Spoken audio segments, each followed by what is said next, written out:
guys, welcome to SheKnowsArsenal. My name is Jessica and I'm your host. You can follow me on Twitter at @itchjacino. And we're doing player ratings for Arsenal 4, Leeds 1. We did it. We escaped our little, usual thing where a team is decimated and on its last leg and we give them, air to breathe. Today we stuffed Leeds back into the ground where they deserve to be, and they're swallowing dirt at the moment. So that's good. But yeah, I think that this I still was nervous. I can't lie to you guys. I'm always nervous when I watch Arsenal play, but that first half was very, very good and very encouraging. And I think the best part of it is that we're seeing that our young players are getting that end product going. Martinelli had 2 goals. I think Saka had an assist or so, and then he had a goal as well. Martin Odegaard's pass for Emil Smith-Rowe's goal was Ozil-esque. I mean, we're seeing the young players really start to kick into gear.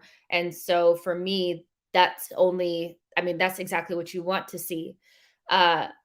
I think there is a small conversation to have about the 20 to 30 minutes at the beginning of the second half where we completely fell off and conceded a penalty, which I think was a symptom of us being completely shut off, at the beginning of the second half.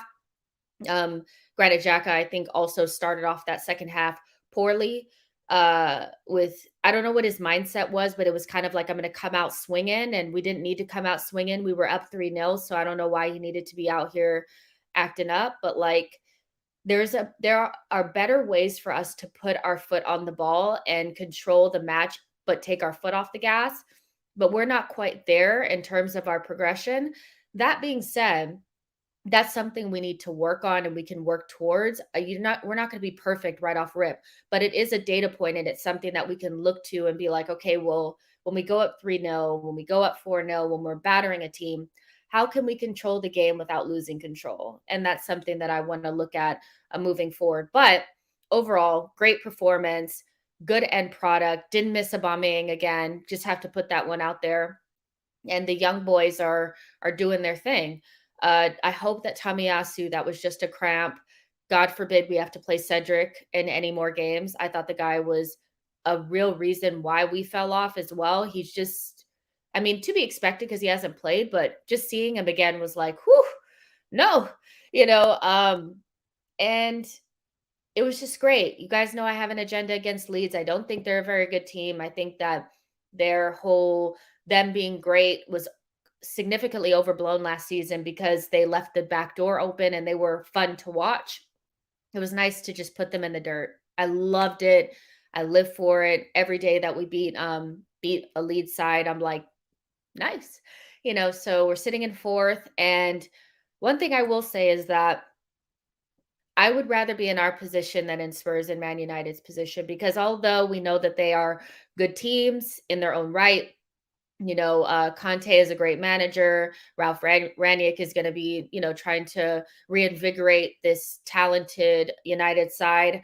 I'd rather have the points on the board than the games in hand because we have just put more pressure on them. If they don't play next week and we play against Norwich and we beat them, we'll be in a really, really good position and put them under a lot of pressure to have to perform with a very congested schedule. So I'd rather be in their position or be in our position than in theirs. We did what we needed to do. We took care of business and I couldn't be happier. So there's about 50 of you guys watching. Make sure you like the video, subscribe to the channel. I am going to bring Souls in and we're going to get these player ratings started. Hey, Souls. Oh, sorry. Yeah, I was just watching Sevilla Atletico. Rakitic just scored a rocket. What a goal. Okay, I forgot the game was on, so let me turn it on. But while I'm turning the game on to watch in the background, just give me a little summary about how you feel about the game. Oh, yeah. I'm buzzing. I think we finally put a performance in that we can be sort of proud of, and this is now 3 performances in a row, which, to be fair, I can't really fault anything in. I've looked at it and I'm proud of them because we know the drama that's going on in the background. We know, obviously, we lost to Everton, which we shouldn't have done. And then, obviously, prior to that, it was the United game. There was a questions of could we have gotten something out of that game.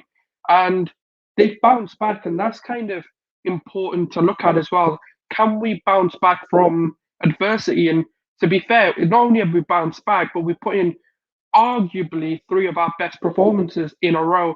West Ham, despite missing Kurt Zuma, they're still pretty much full strength. Then missing one player doesn't destroy your entire team. And we kind of schooled them. We kind of controlled that game, the whole narrative of that 90 minutes against Southampton. Again, yes, there were periods in that game where we kind of put our foot off the gas. But even when we look at it today, it's lucky to be 4-1 if we're looking at it, because in the first sort of 5 to 10 minutes, we had enough opportunities to make that game 3-4-0 within 10 minutes. So I think we're getting there. There's a lot of work to be done. But that work is, for me, it's more of a quality thing. Once we start to improve our midfield, we'll start to kind of see a bit more dominance coming to the team. But overall, I've got to say, these guys have turned it around. Clearly, they're either playing for themselves or they're playing for Arteta, or they clearly see this project and they look rejuvenated. They don't look tired despite playing sort of 4 games off the trot, like midweek games, weekend games, midweek, and then weekend, and then again they've got a League Cup depending on kind of what lineup we play there. So I think we've got to be proud of them. I think we're starting to send a statement that we're not messing around. We're no longer that team that's going to throw away the opportunity of trying to stamp authority off that 4th place. So I'm proud of them. That's the easiest way to put it. Yeah, and I'm just gonna say that whatever you've done to your mic or whatever is making you sound like a robot and like you're underwater. What have you done to your audio yeah, setup? my PC's playing up, so I'm on my laptop. I was like, what happened to your clear audio? It's fine. It's fine. We will survive it. No worries. Nashville says, tell Dublin I paid you for the bet we made. You and Dublin have your own thing going on, and I never know what's happening, but thank you so much for the super chat. I don't know what's ever going on. But yeah, I think that like there are things to improve upon, and I'm nitpicking. So when we have games where we win, I still think we need to look at the things that didn't go right, touch on them, but not dwell there and act like that was the majority of what the game was. I think for the majority of the game, we were completely dominant. We were killing them. They were in the dirt. I loved it. But then there was moments where I thought, especially at the beginning of the second half, where I just thought to myself, this is where I feel like the midfield needs to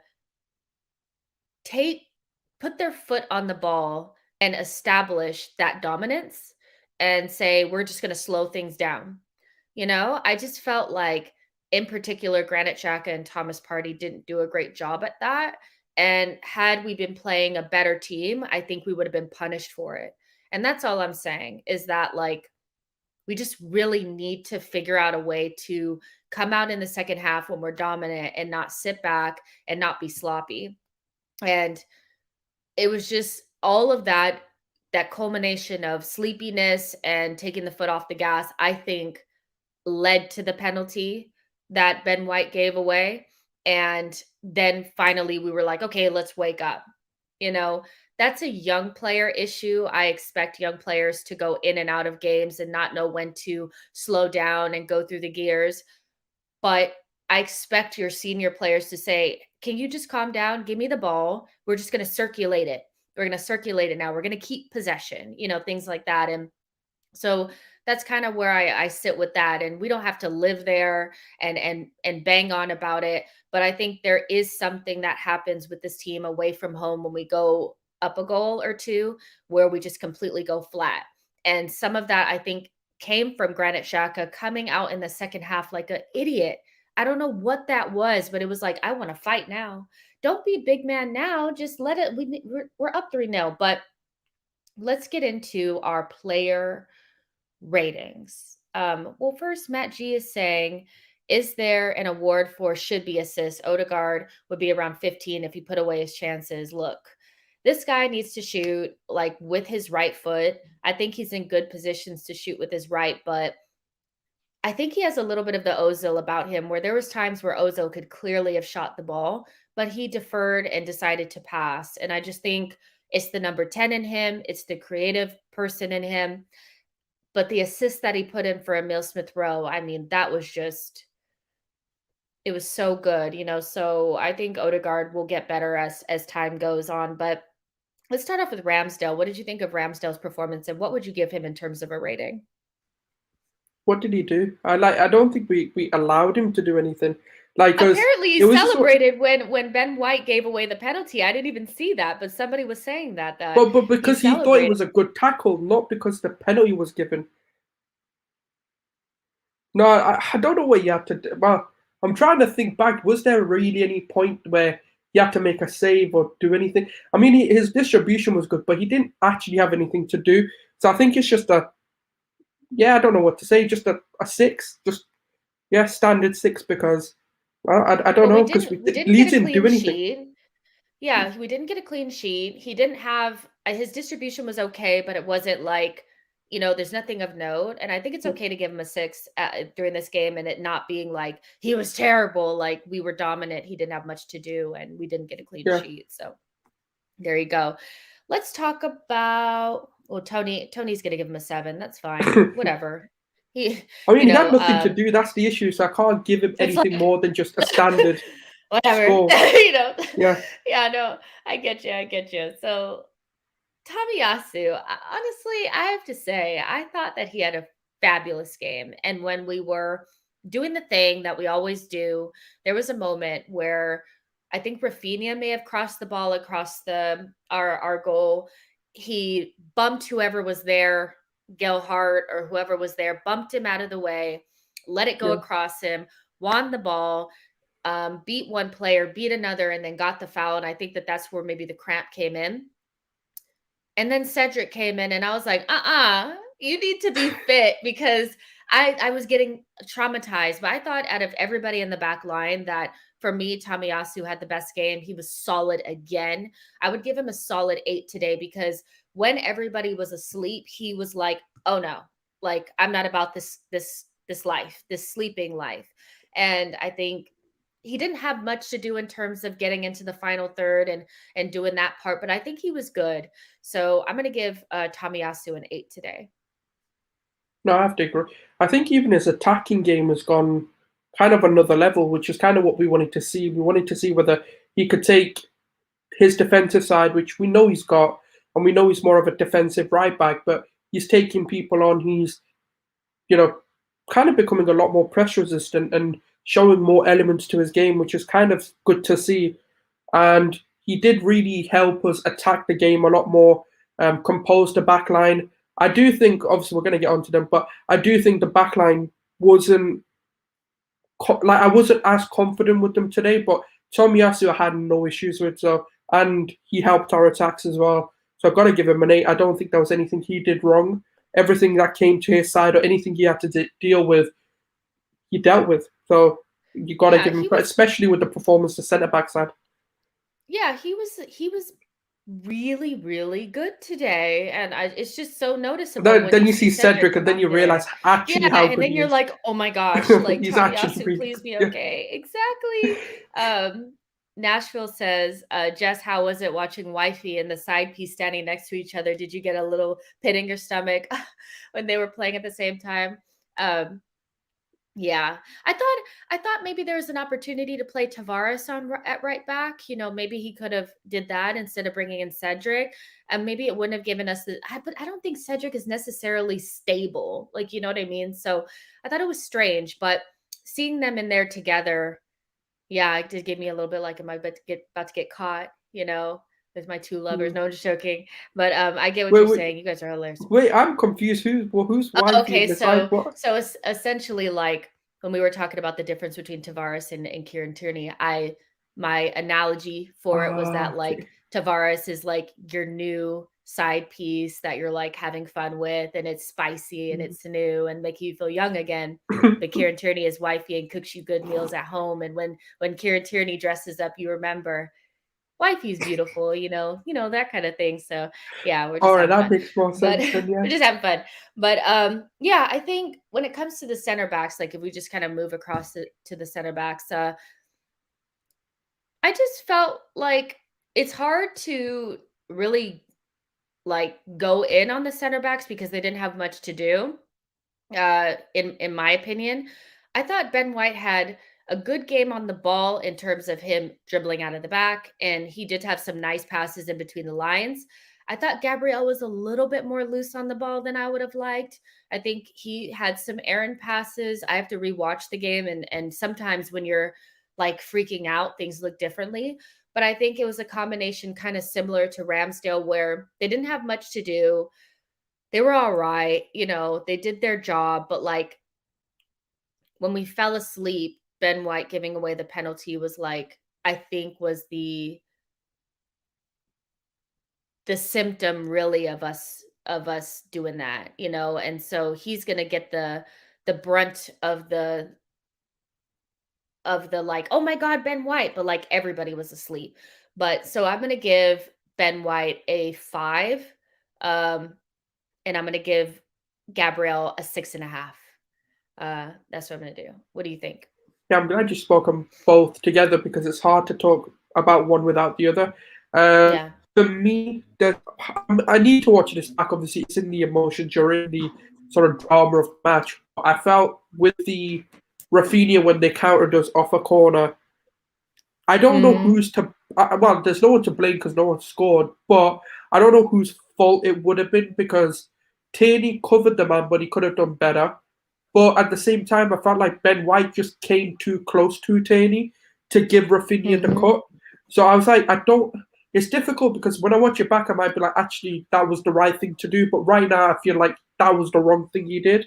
So that was one mistake that could have cost us. And then obviously the penalty, which I just thought was very, very stupid. I expect that from Xhaka, not Ben White. And yeah, he had if you're going to do it in the box, if you're going to do it in the box, go for the block, not for the tackle. So I didn't really understand the thought process to what he was trying to do. Fair enough. Like I'm not going to say it was a penalty, but it was one of those penalties where I was like, it could be given, but on another day might have not been given. But I've got to give him a 4 today if I'm going to be completely. Yeah. He had a good game. I'm not going to sit here and go he had a bad game. He had a good game on the ball, but I get what you're saying. Gabriel, to be fair, I'd give him maybe a 6 actually because there was moments in the game where he held his player off, especially Rafinha. He had no Brazilian connection. He was like, I don't know who you are anymore. Like, and that's what we need. And that to me shows part of the culture change. We're no longer like, oh yeah, we're Brazilian friends, so like let's be pally. I'm gonna let you have a few chances at me. There's none of that. We're just like we don't give a shit. Like we don't care, and that's what I like, and that's why I say for me, he's showing that leadership that I like to see.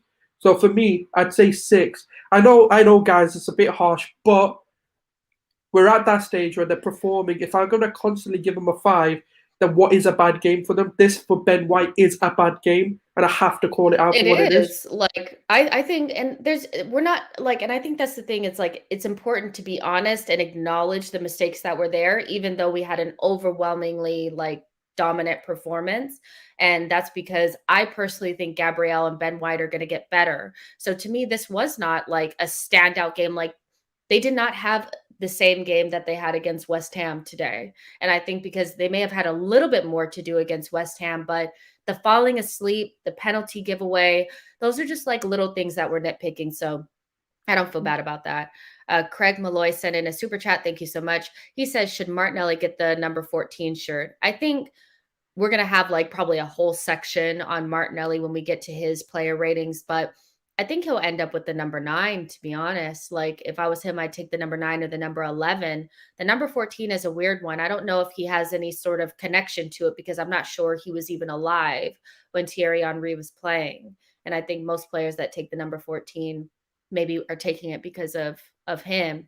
But we could talk about it a little bit more when we get there. But thank you so much for your super chat. Let's move on to Kieran Tierney. I thought he had a solid-ish game. Again, he's not like Tavares in that way where he's going to be like super exciting, but I think he held his own. I thought he was really good in the first half along with everybody else, pressing, making sure Rafinha didn't really get on the ball. He had that one moment where Rafinha did beat him for the breakaway, but beyond that, I thought he was just solid. I thought he was better than Ben White. but maybe not as good as Gabriel. I'm not sure. Like, I'm kind of in between where I want to give him a 6 or 6.5-ish type of rating, because one, didn't have a lot to do. Two, like, I don't know. I don't know. I feel like maybe I'm being harsh, but I'm gonna give Kieran Tierney a 7. I'm gonna give him just a 7. Not as good as Tomiyasu, but I think maybe just slightly better than the center backs. What do you think? I'm going to give Kieran Tierney a 6. I think he was better than Ben White, obviously, but not better than Gabriel, in my opinion. I think when I look at Gabriel's overall defensive performance, I felt he was not better than Tomiyasu, but better than the rest. And yeah, no, I think KT had a really good game. But again, I know it may sound harsh and I may be like, oh, why you're not more positive? But I think when you have 3 performances to go off of and we've been really good, if we're not being harsh with them, then we're not establishing kind of where does the baseline draw with this. And that's kind of where I'm looking at. I'm looking at it from the standards of Kieran Tierney. And I think for him, this was just a regular game for him. It wasn't anything spectacular, nothing, where he drove with the ball, got an assist like he normally does, or he didn't really cut back for anything dangerous either, but he did his job. That's the easiest way, best way to kind of analyze his performance was he did what he needed to do. The one thing I will say is that I think Don Juan makes a really good point that, like, he's coming back into form and needs more games. And I think we underrate how important it is to get games under your belt. It's like when somebody comes back into the team after 2 games, they should be at their top level. And I think it takes 5-6 games to really start getting going. He's about 3 games in, had a really good game against West Ham, had a solid game today. So I still feel better with Kieran Tierney and the team than Tavares. I have to be honest. I would play Tavares against Sunderland. I feel like Kieran Tierney just knows what to do, and he gives us that level of experience that we just lack. And he played against Rafinha, and Rafinha is one of the best attacking players in the league. He shouldn't even be on Leeds. He should be on a top 4 team. So he had the harder assignment of him and Tomiyasu. I think he did good. I'm going to give him a 7, but like, I'm not sitting here saying that like it was his best because I know he can do better. But yeah, like somewhere between a 6 and a 7. Like, Tavares is just that player that just because he's so raw, he's just exciting. It's like when Martinelli first burst onto the scene. Because we've not done anything good in terms of attacking play, we've lacked goals, we've not been really exciting to watch, if that's the word you want to use. People just want to see Tavares because he brings that element in rather than a Kieran Tierney who brings a bit of balance and brings a bit of, for me, I'd rather have Kieran Tierney in the team. For me, he's the more basic Tavares. I want Tavares to become Kieran Tierney, and I feel like he's probably a season of development away from there. Games like, for example, playing with Tavares against Rafinha, even against West Ham, might be his undoing. So sometimes I just think we need to calm it down. Yes, he's had a brilliant performances when Kieran Tierney's been out, and that fills me with confidence that if KT is out, we've got someone competent enough to at least replace him for a few games. So that's how I see him at the moment. He's still a backup. Let him get his development, kind of polish his edges, and then we can hype him up if we want. But right now, let's just keep it calm. But isn't it? I think the thing about it is like in every great team, isn't there a couple of players that rarely have 10 out of 10 performances, but most days will have between a 7 and an 8? Like, you know what I mean? Like, I think that's what you need for like at least top 4 title challenging teams. Yeah, I think with Kieran, it's like I feel like sometimes it's a little bit harsh because it's like, well, he's not doing anything special, and I'm like, but most days he's a 7 or an 8, and most really good teams have some players that just they're always 7 out of 8s, and I think that's going to be Tomiyasu, Kieran Tierney, and then you'll have your more offensive players that some games will drop a 5, but some games will have a 10. So I think with Kieran Tierney, as long as he stays within a 7 and an 8, I'm perfectly fine with him because I know what Tavares is at the moment is a 4 or 5, and then we'll pop up, with a 9 or a 10 here and there. And I like my consistency a little bit more, but Kieran Tierney, solid game, nothing to really complain about. Good lad, like, whatever, all those good and wonderful things. Shirt tucked in, no jumper, no nothing. I'm loving it. I missed him. I missed him. I'm gonna I be honest. did. He I'm not does. gonna He lie. does need to wrap up sometimes because he's got muscle issues. Yeah, No. but he has muscle issues. He needs to sometimes learn that it's better to stay warm than it is to just be that. But anyways, if it works for him, it works for him, I guess. As long as it doesn't get injured. There is a higher level example of what I think that we have in Tavares and Kieran Tierney, and I think that is at Bayern, Lucas Hernandez versus Alphonso Davies. I think they use them quite similarly. And even if you look at Pavard, you might say that that's similar to Tomiyasu, where Lucas Hernandez is sometimes preferred to Alphonso Davies because he's a little bit more solid. And he's a great player. He really, really is. And sometimes he's a little bit more reserved, but Alphonso Davies will play, who I think has some of the similar attributes as Tavares, or Tavares has similar attributes to him, where he goes forward, he's hard to defend against, he's all action, he's all going forward. But sometimes Bayern just opts for Lucas Hernandez, and he's not as exciting, but most games he's a 7 or 8. But Alphonso Davies will drop a 10 or a 9 or something like that. And so it's interesting. I think it's a similar dynamic, and it's a good issue to have. I wouldn't even say it's an issue. It's just a good dynamic to have in your team. And so I'm cool with it, but I'm not saying Alphonso Davies and Tavares are the same player, but you guys know what I'm saying. So don't even try to go there. But yeah, so don't be talking about Alphonso Davies. Tavares ain't no. I hear you. They're not the same, but you guys know what I'm saying. There's about 150 of you guys watching. Like the video, subscribe to the channel. So let's talk about the midfield. Thomas Partey and Xhaka, I think it's the same every single time, where it's our best combination. They really bounce off of each other. They're good. But I want more. I feel like I want more out of the two of them. I feel like I'm still not getting what I should be getting. And I think primarily what I'm looking for is more from Thomas Partey. I think I'm seeing close to ish what I'm going to get from Xhaka. But today I still felt like there was more to give. I thought that Gelhardt and whatever one of Leeds midfielders, they were kind of pinning Thomas Partey in, but I didn't see that emphasis that I saw against West Ham to get on the ball, to make sure he was open. There were times where Ben White and Gabriel had the ball where they were pointing at Thomas to get into an angle, and he kind of went back into a shell. And so it irritated me just a little bit. He got into a decent position to shoot. He put in I'm going to say it was a pussy ass shot. Like, please, can you hit it a little bit harder than that?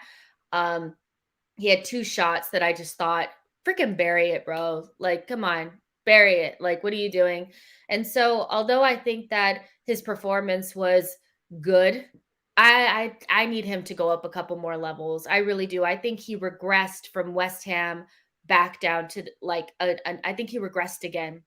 And again, in that 20 to 30 minutes where we were just kind of like picking our foot off the gas, I really thought Thomas Partey and Xhaka should have taken responsibility, gave us possession, relaxed the team, said, calm down. We're just going to pass it around a little bit and try to keep possession.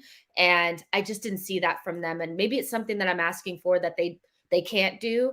But I have to say that in this performance, I thought that our midfield was the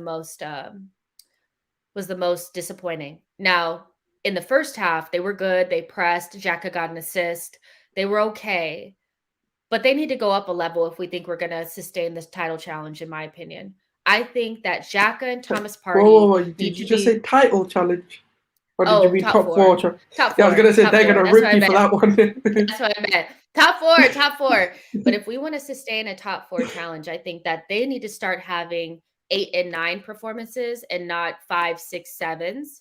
You know what I mean? But maybe I'm just being harsh. But what do you think about their performances? What would you give them? Because right about now, I'm saying I would give Xhaka probably a 7 and Thomas Partey a 6 today. Yeah, I thought Xhaka was better than Partey. I think there was a few things that it's hard to judge. It's 1-1 now anyway. Good goal. But yeah, no, it's difficult to judge Xhaka because obviously we know he's just come back from well, it should have been a long-term injury, but obviously turned into, 2 months out, I think. But so it's difficult. But I think he's done well. I think even today, like, he was cutting a lot of Leeds passes, and there was a lot of disruption that he was causing. And to be honest with you, I never thought that was a red card. That situation, I thought it's it was perfect. a red.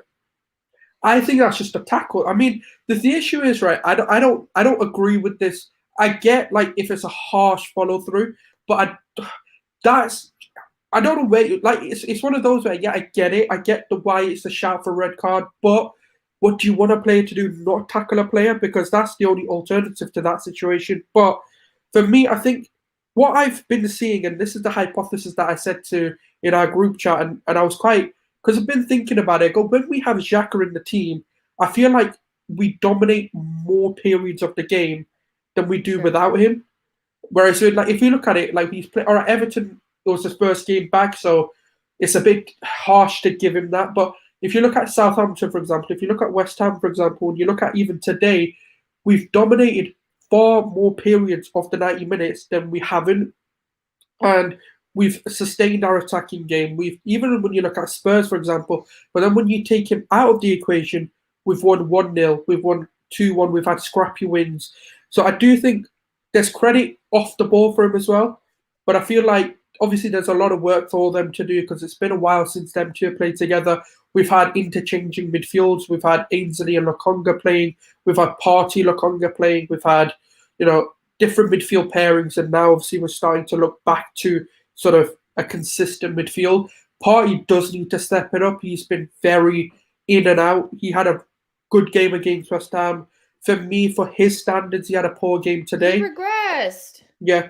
And that's an issue. And the issue is, like, we can't keep saying, "Oh, he might be injured," or "there might be," because we're seeing he can do it. So clearly he's injured. Yeah, that's the issue. Like, I don't see that either, because he is driving, he is playing, but it's just, I don't know what it is. I think he gets confident and then he loses it, and then he gets it, which I don't understand, because West Ham we played fine. I don't know why you'd. But he was confident at home. I think it's emblematic of most of the team. But I'm seeing. I think this is what I'm like. He needs to grow up, like, just a little bit, like, because Saka can then be playing hard home and away, and sometimes we do regress a little bit away from home. Like, sometimes they do.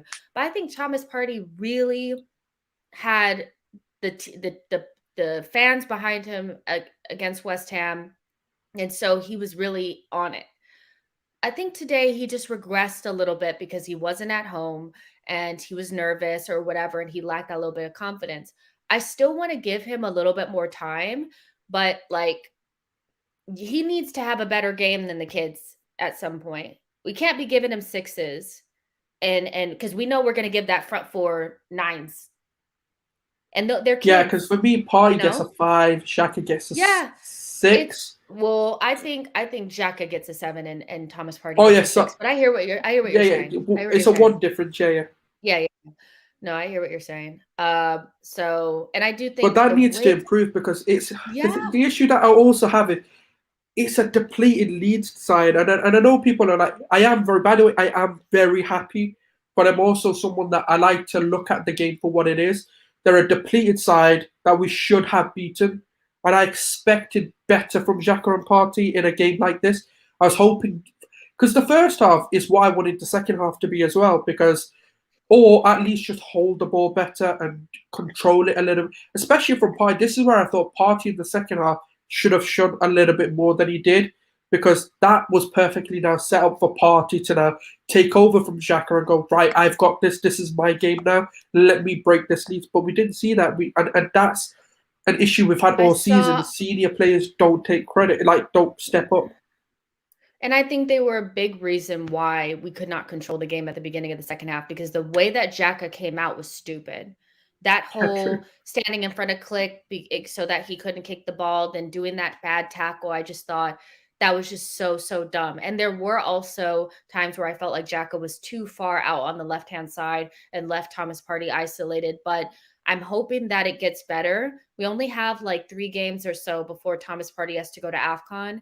And I want to get the most out of him, because when he comes back, I just feel like he's he's going to be off again, and we're going to have to wait for him to get back into form. So it's a little bit disappointing. Maybe I'll rewatch the game and not feel the same, but I think I know that like the midfield was not as good as it could have been. So it is what it is. But I think we're both saying 5s and 6s and 7s, and that's just not good enough for the midfield when the young kids are doing their thing. And Lacazette was doing his thing as well. So there's about 156 of you guys watching. Like the video, subscribe to the channel. Usopp's Rubber Band says, Xhaka was okay, but could have had a red card. Got a yellow for being brain dead as well. Okay, maybe wasn't that good. I just think that's just stupidity on his part. Like, the way he came in the second half for me made absolutely no sense, considering that we were up 3-0. Why are you picking a fight? Why are you going in reckless? It was just dumb, and that's what worries me about him, because it doesn't take much for him to go brain dead. So yeah, but enough of that. We don't have to bang on about it too much. Let's go on to Martin Odegaard, man. That kid, he was so, in that first half, he was cooking. It was like he just knew that they were going to be wide open. He was hitting like Martinelli through the middle of the pitch every single time. It was like that ball and that run was open every single time. And I would say my one criticism of Odegaard's performance today was that he needs to shoot with his right foot. I think he's shooting more, but he's still deferring to his left foot. And I will always expect him to look for the assist, because that's the type of player that he is. But when you're wide open, can you literally just shoot it with your right, please? Like, can you do that for me? But other than that, I think he ran the game. And since he made the mistake against Man United, I think he's made a point of being that pillar, like between the defense and the offense, to really make it tick. His pressing has been good. Nicking the ball off of the opposition has been very good. And I just like the player that he's becoming. For 30 million, I feel like that's a steal for what we're getting back in return. It's not just pretty flicks and tricks, it's end product.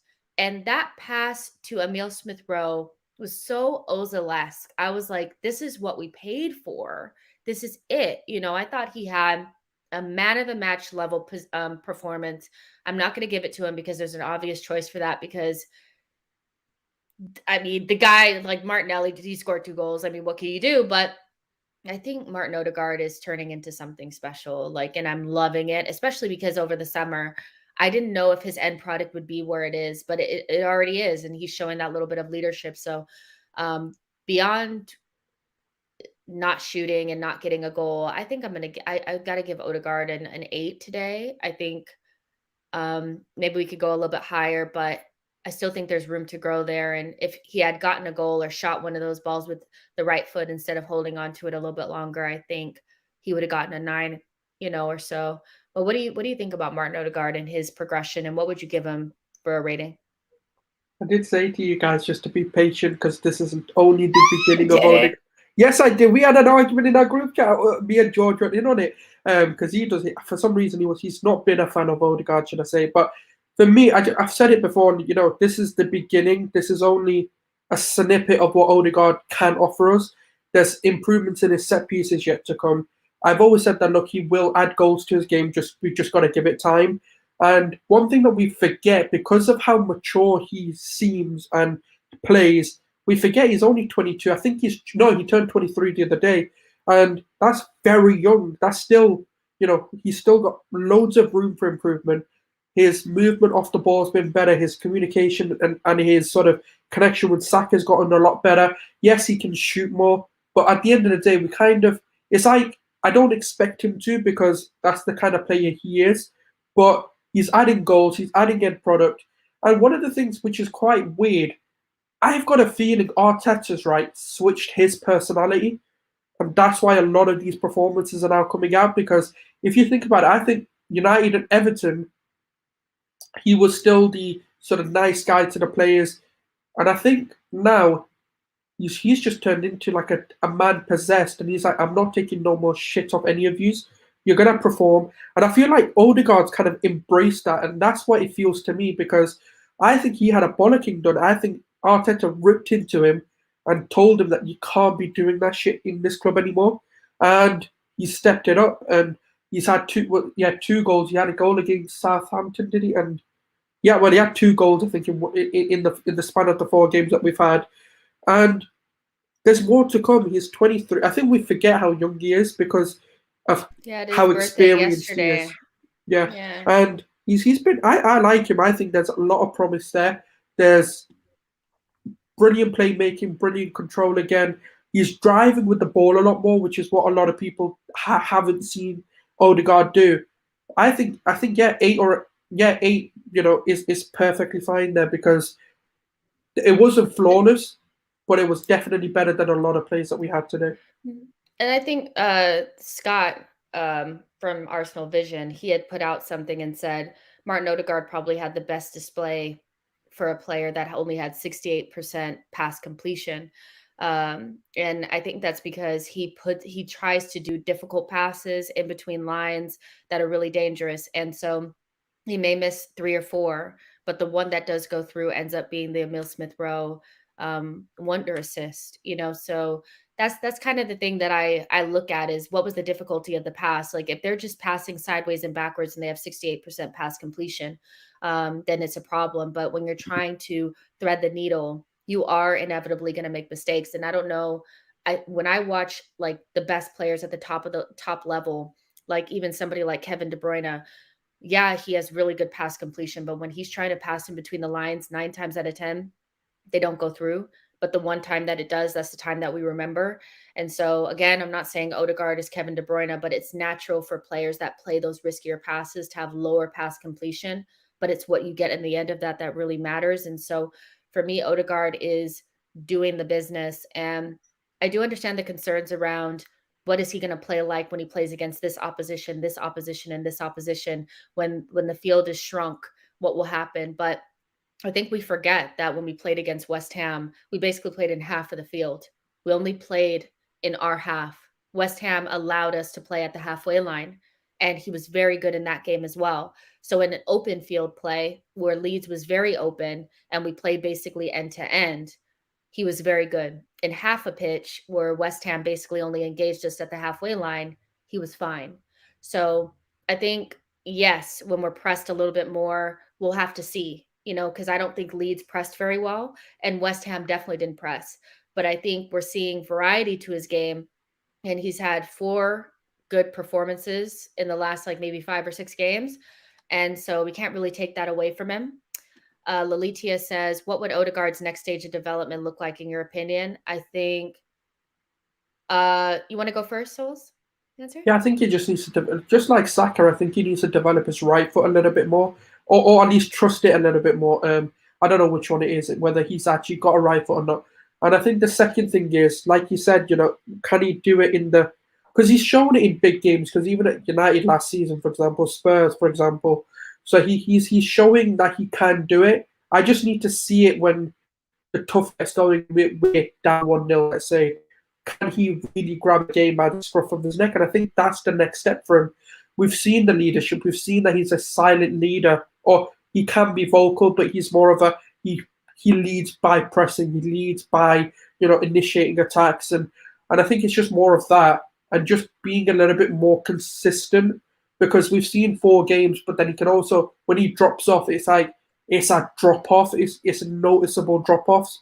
And I think that's all it is for me. I think there's a bit of consistency, develop his right foot, and just, I don't know if it's just trust that you've got a shot, because we've seen you score goals, and we've seen you score a volley, we've seen you score goals that are on the ground passes.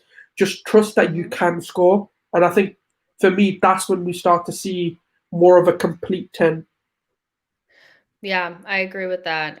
Tang Bien, I think this is kind of where I kind of land here is Odegaard. If you did watch him at Real Sociedad, you know that there's still levels to go.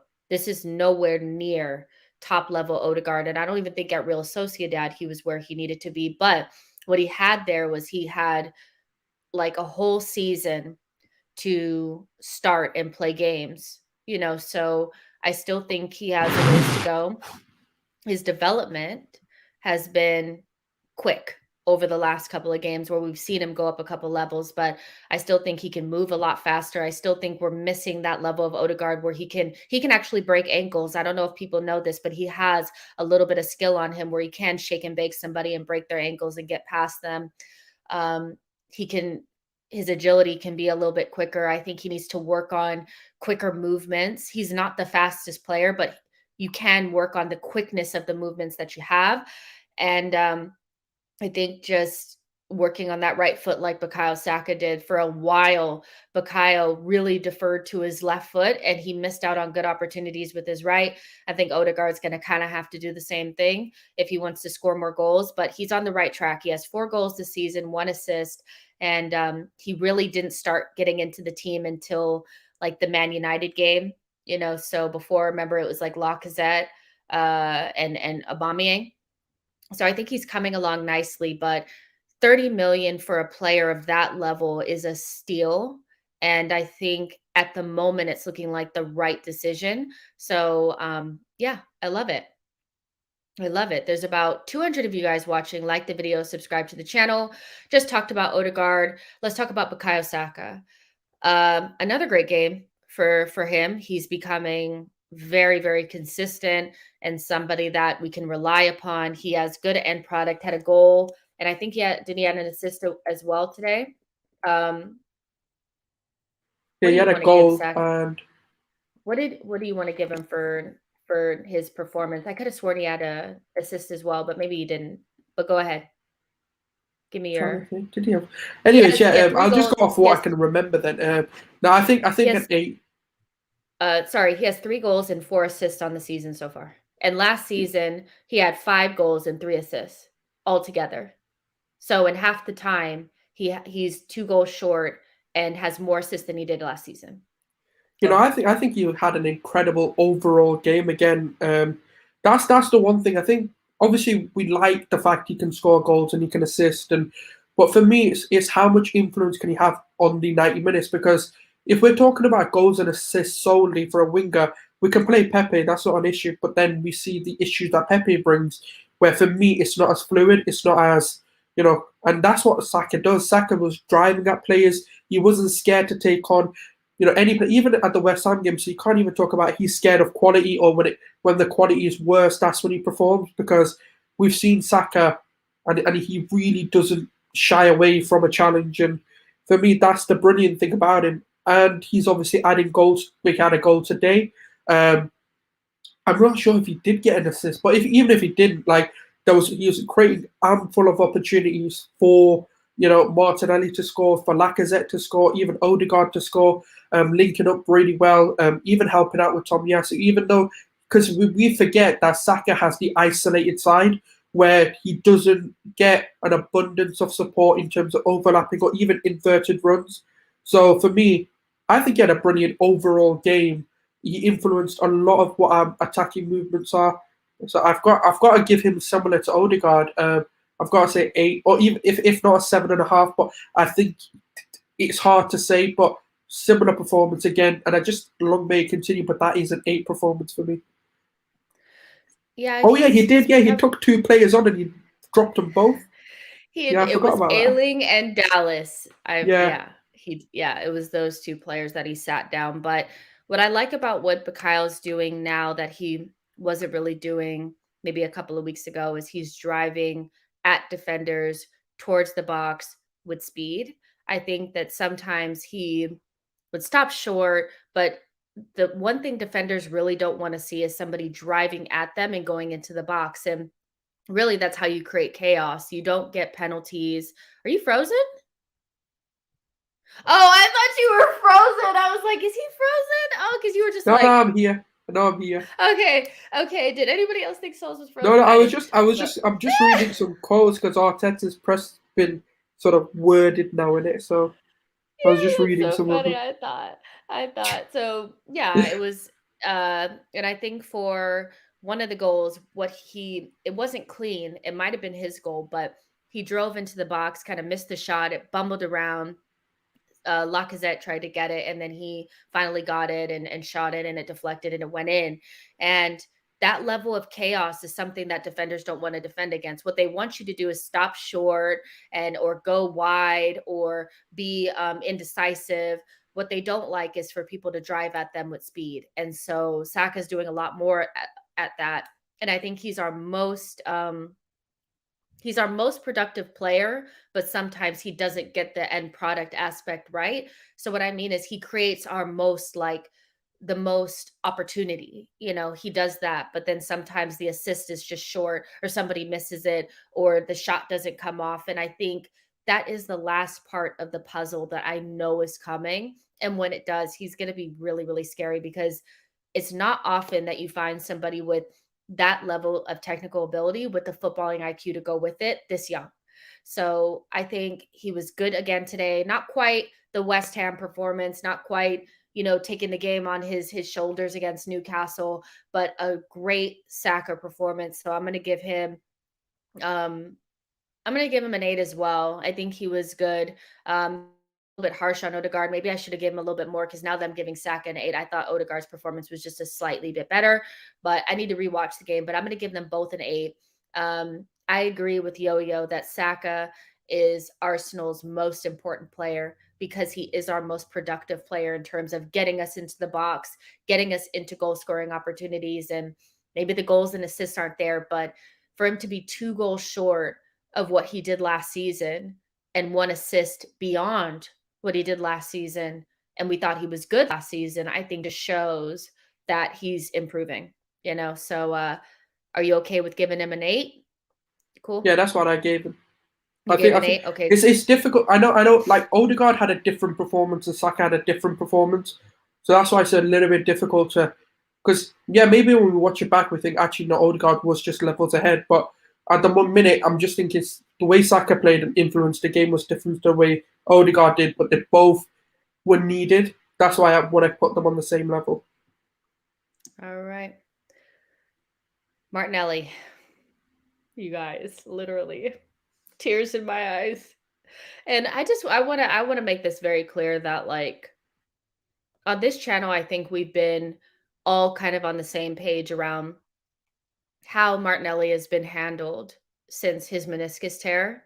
And if you've ever had an injury, you know that a meniscus tear is no joke. It really isn't. It's not a little knock. It's a big injury to have at such a young age. And Martinelli has had some injury issues since he's been at Arsenal, and off of the back of a really explosive kind of breakout year where he had 10 goals in the season and he was really good with Bukayo Saka. So it kind of set him back a little bit.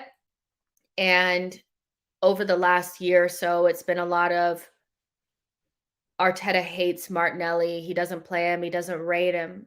And I just never really got behind that. I have my criticisms of Mikel Arteta. There are things that I think that he's done wrong or things that he's handled incorrectly. But the handling of Martinelli for me from the club has been absolutely spot on. I think when you have such a big injury to somebody like that, you have to be careful. And this is somebody who injured himself in training. He needs to be told how to play at 100% and then back up a little bit, when to be conservative, when to go for the jugular, he needs to, just like Arteta said, go through the gears. And so he's arriving in the team now at the perfect time where Aubameyang has left the door cracked. I mean, he has literally left the door open for Martinelli to slide right in. And he's here, and he's not like the player that we saw last season coming off of the meniscus tear that was not in his right defensive position and had to be taken off against Man United. He's not the same player that just seemed like he was going at 100 miles an hour, but he wasn't really doing much. And so for me, I think that Martinelli has been handled perfectly, and now we're getting the benefit of it. He never seemed like a player that thought that Arteta didn't rate him. I don't think there was ever any evidence of that. So the narrative around he's proving Arteta wrong, I think is 100% incorrect, and I strongly disagree with. I think that this has proven that Arteta has handled Martinelli correctly. And so I don't think we would have gotten these goals from him last season had he not been handled in the way that he was, and he had to stay outside of the team a little bit, and it may have hurt, and we thought that maybe he should have been in there, but I think it's been spot on. And so the goals that he scored today, the goal that he scored against West Ham, the goal that he scored against Newcastle, I mean, the game that he even had against Man United, this is the Martinelli that we all know and love, but with a little bit more polish on him, a little less, just go, go, go, go, go, and just a little bit more finesse. And that's what we want. He's always been a killer, but I mean, we have a player on our hands, and I think that it's his shirt to lose at this point. Personally, I think that he's our best left wing. He's our most dangerous asset off of the left-hand side. And so I could not be happier for what he's been doing over the last couple of games. So for me, I'm going to give him a 9 for today, 9.5, somewhere around there. Man of the match performance, and long may this continue. What do you think about Martinelli today? Yeah, you don't just get called generational for no reason by a manager that's obviously very well credible and very well respected in terms of Jurgen Klopp, and obviously he's got his admirers. And do you know one thing I've realized on even football Twitter and on the timeline, that unanimously people rate Gabriel Martinelli. Like, that doesn't really happen often, especially with Arsenal players, where there's a unanimous love for a certain player, bar maybe a few Chelsea fans just because they're salty because they feel like Gabriel Martinelli made his name after what he did to Kante. But besides those fans, he's been brilliant, and we've obviously said it. We've emphasised that Gabriel Martinelli would not be coming out in press conferences or every time he's questioned by journalists saying, "I'm happy, I'm working on it." And don't forget, one of the key things that we found out last season is Martinelli was doing individual non-compulsory training individually. And that goes to show that actually we're trying to develop him. It's not just a case of we don't want to play you, we just want to and even Arteta emphasised that in a lot of his press conference every time he got questioned about it, that I just want to develop him, and there's certain things about his game that I want to change. And even if we just look at the small sample of 3 games that he's played and started in, can anyone on hands on heart tell me that you don't see a different Martinelli? Because all of us can unanimously agree this looks more polished, this looks more like the Martinelli we want to see. He's pressing right, he's not disrupting the shape. And I feel like every time he presses and we win the ball back, he's in the right place to affect the game rather than him being too close to Lacazette or him being too close to a Tierney or too close to Xhaka, that there's no option for the person who won the ball in the first place. So I feel like there's a lot of his game that's become a lot more intelligent. Even if you look at his run, for example, the anticipation that Lacazette, for example, was going to tackle, I can't remember who the centre back was, but the centre back for his first goal. And these are the little things that we just don't see, but he's massively improved. And I think, 9.5, because if you had got the hat-trick, it'd be a Defos 10, but it's a 9.5, brilliant performance. He created a few chances as well. He drove at the ball, he pressed well, he helped out defensively. I just think he's been a revelation to this team. And since he's come in, it's no wonder we've attacked better, we've scored more goals, because he's lethal. He's had a few opportunities to score, and he's pretty much taken them all. I can't remember a miss that he had that I'm like, oh my God, you should have scored that. So it's brilliant. And look, I'm going to say it, and I know it's going to rile a lot of people, but this is calculated genius by Arteta, because there's no better time to bring a player in. Not only has he played against now, Southampton, okay, poor opposition, West Ham, a brilliant opposition, and now Leeds, which is a different test away from home.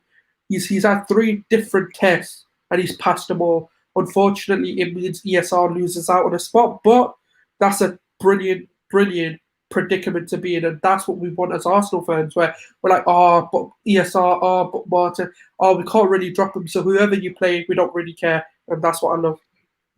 Yeah, that's the shade to Martin, for ESR just a little bit, is because like ESR was brilliant off of the left-hand side. Let's get it right. Like, he was he's been one of our most important players since December 2020, but in playing off the left-hand side, he's been great. But the thing about Martinelli that I really like is I feel like we're getting the balance right, especially with Lacazette in the middle, with the two of them on either side. I think with ESR, because he wants to come short, we just don't have that option in behind. And the darting runs that he was making in between the center backs, which it's shocking how badly they are coached defensively. Leeds are. I mean, they were leaving the highway open right in between their center backs, but we exploited it every single time. And Odegaard slipping those balls in between, White slipping the balls in between, Lacazette slipping the balls in between to Martinelli through that seam. I don't think you get that with ESR all the time because he's so off on the left, coming to show feet, so it's a little bit different. But I love Martinelli. I think he's arrived at the right time, especially with Aubameyang. We don't know what's going to happen with him. And I don't know what number he should get, but I do think that it's going to be time for us to re-sign up Martinelli and Saka to new deals soon. And I hope we do the right thing. I hope we do the right thing because those boys are so important to our future.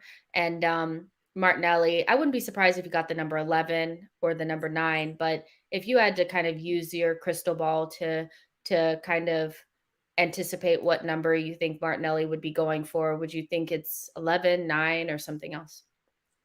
I'd give him 11 just because that's the flair number. That's the skillful player, the flamboyant player in your team, and that's just Gabriel. That is Martinelli in a nutshell on the pitch for us. And to be fair, when you look at tradition and you look at sort of history, a lot of sort of South American, especially Brazilians, lean towards the number 11. Obviously to be fair, I can't remember who's had number 11s now, but obviously the number 14 is usually our main striker or the person that we rely on for the goals. And obviously recently with Walcott getting it, and then obviously Aubameyang had it, which was fine from the beginning, and then obviously what's happened now is it is what it is kind of thing. But obviously we'll focus on the good things that he's done. So he could get the 14, but because I see him as a centre forward, naturally I lean towards when Lacazette leaves, he'll get the 9. Or if we don't sign, I don't think we should sign Lacazette personally, but Lacazette leaves, let's say, and then number 9 becomes available, give him the number 9 because he is the striker future. So just give him that number that suits a striker rather than if he was playing on the wing and he was a Bukayo Saka, I'd say, okay, yeah, give him the number 11. But yeah, that's what I would do is give him the 9 if I see him as a striker, give him the 11 if I see him as a winger. And that's just football logic that I use with shirt numbers, but that's just me. Adian, thank you so much for your super chat. I really appreciate it. Adian says, totally agree with Souls and so happy to see him in the team. Yeah, I think we're all happy to see Martinelli back in the team. And so, yeah, it's wonderful. So we'll definitely see what happens with the numbers, but it will be time to strap these boys up, especially Bukayo Saka and Martinelli up to new deals sooner rather than later. So we'll see what happens. But Lacazette, I think not a vintage West Ham performance, but still good.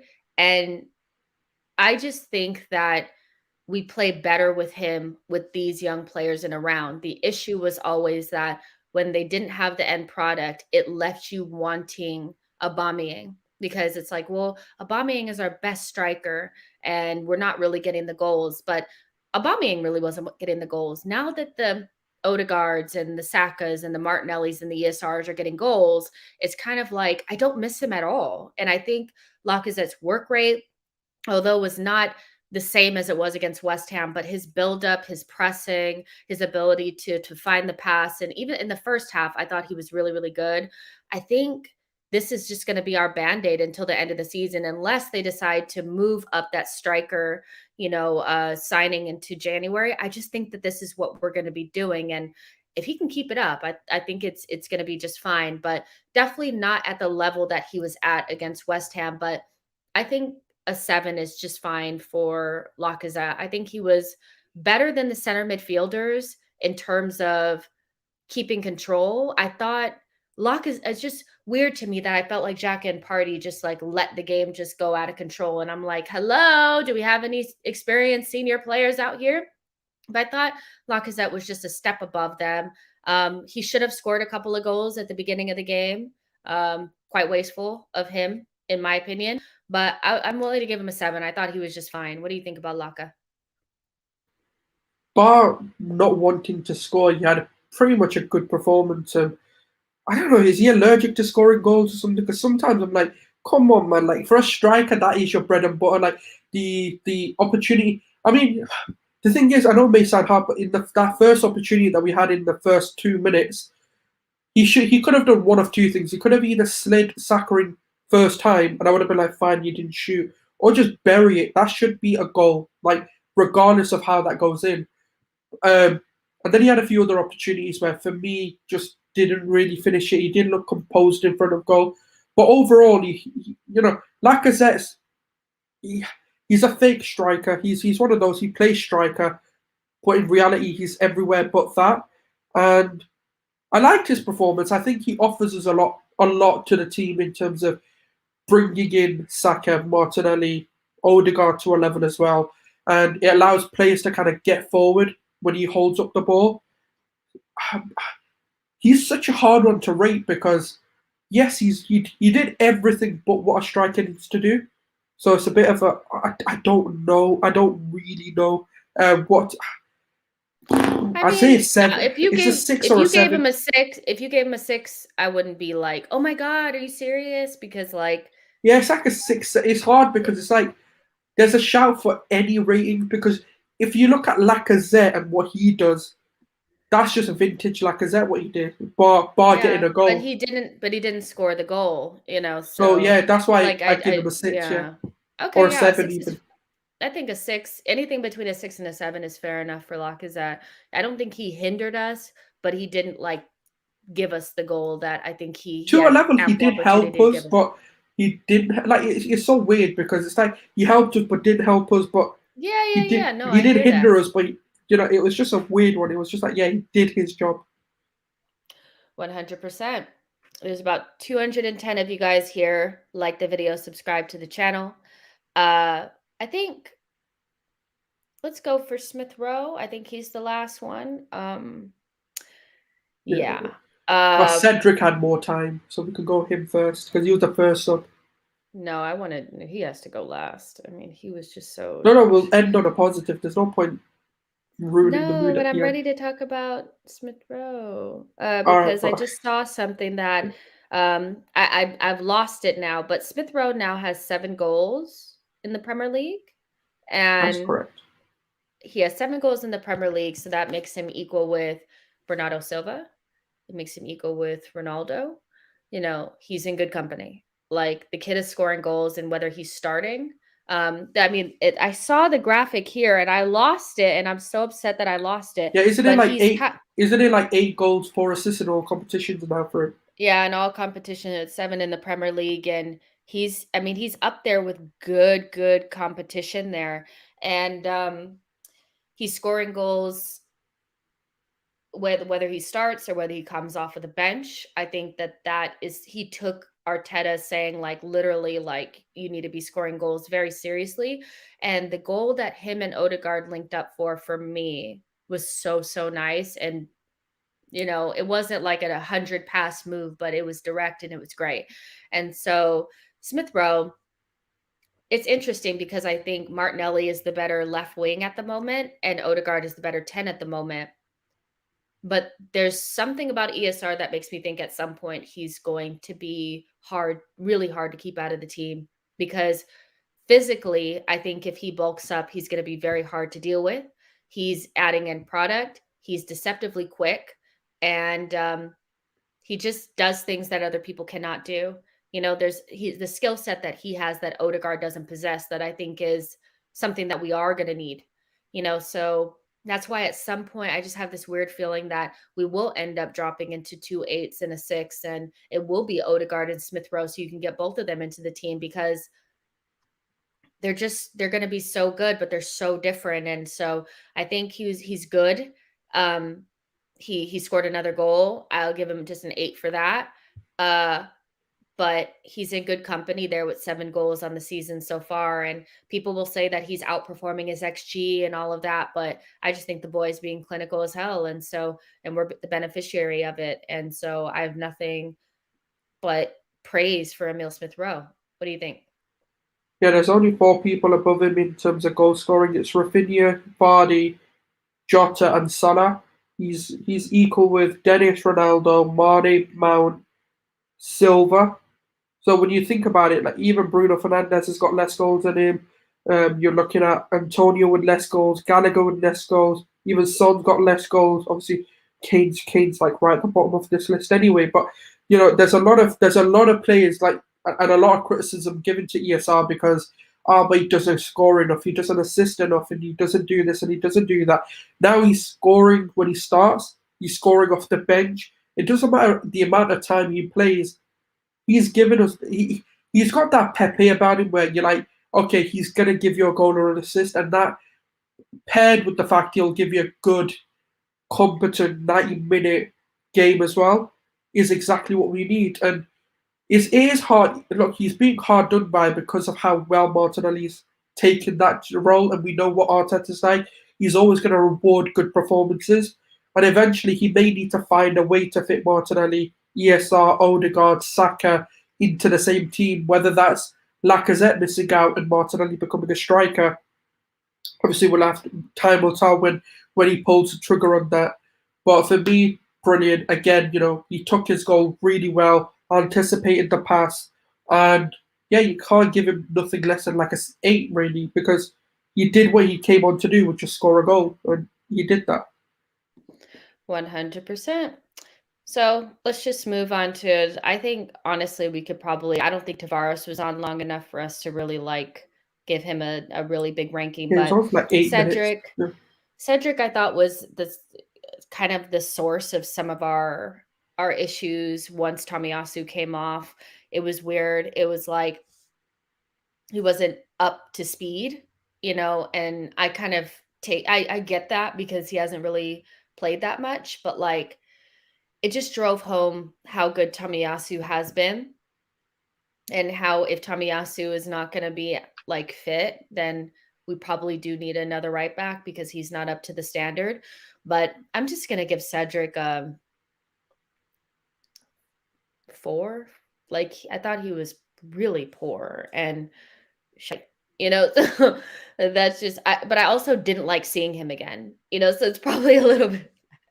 Would you have rather seen Chambers come on? Because that's another debate. I don't want to see. I don't want to see either. But you have to see one of them, like at the moment anyway. Talking. I guess I would rather see Chambers, because I thought Chambers towards the back end of last season was better than Cedric, but it's just one of those where it's like, ugh, no, I just Cedric was just poor. But are you willing to give him like a 4, 5? What do you think?